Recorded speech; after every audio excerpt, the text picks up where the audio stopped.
Let's make the call to the bullpen and welcome in Ron Darling. Ronnie, what was your reaction to Pete Alonso re-signing with the Mets? I think like everyone you have there in the studio, I was just so excited to have Pete back. I'm a big fan of Pete. He's a great kid. He's a Met. Maybe he'll be a Met forever. Who knows? But it was good to have him back, and they needed him in the lineup. He's going to be a big part of that. My biggest concern is that Alonso did not perform well last year in a walk year. Do you think, Ron, that he can handle the pressure this time after betting on himself again? Well, he's trying to pull a Blake Snell, right? Blake Snell bet on himself, opted out, and got that big contract. So he's hoping for something like that. Look at it this way. How many opportunities is he going to have to drive in runs this year? Lindor and Soto will be hitting behind him. Soto is on base half the time, it seems. So he is going to have the greatest opportunity of all the years he's been a Met to drive in runs. So don't be surprised if he gets off to a real hot start that he has a record kind of breaking year RBI-wise just because of the people in front of him. Yeah, I would think that he's going to have many opportunities. Again, last year struggled a little bit in that area. You mentioned it a little bit, Ronnie. How would you structure the lineup, the top of the lineup for the Mets now with Pete back and obviously the addition of Juan Soto?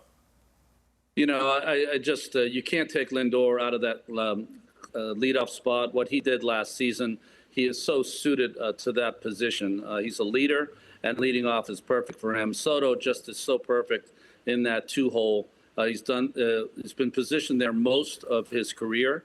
That's where the great hitters go anyways in baseball, and I think that's where he'll hit. And after that, we'll have to see. I mean, the young Vientos had such a great year last year, but, you know, any young player that's had a fantastic rookie year, or at least his first full season, always has a more difficult time in sophomore season. So look for Pete to play a big part, whether he's hitting third or fourth or fifth. Yeah, good problem to have for Carlos Mendoza. Looking forward to seeing how he fills out that lineup card. All right, does the Alonso signing now, Ronnie, in your mind, push the Mets to the top of the NL East?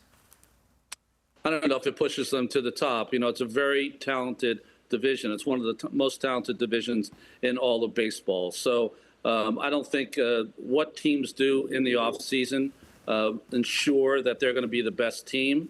On paper means really nothing to me because of the season that you have to play. But it does put them on equal footing with both the Phillies and the Braves. And we'll just see who plays better.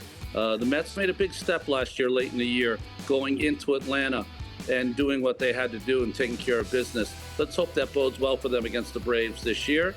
And Philadelphia still has that vaunted pitching staff and a chip on their shoulder to get it done. How about the offseason overall, Ron, that the Mets have had? Not only Soto, but obviously Pete back, Manaea. What would you grade here? Or give me your thoughts on how much the Mets have improved from where they were a year ago with their mega offseason. You know, I really thought it was an A- even without the signing Pete. And once they've signed Pete now, it's an A+. It really, what a job by both the owner and David Stearns to bring in or keep some of these great players. And, you know, I was lucky enough to play on some good teams in the 80s. But right now is the golden age of Mets baseball. You can't see them not being great for an extended period of time.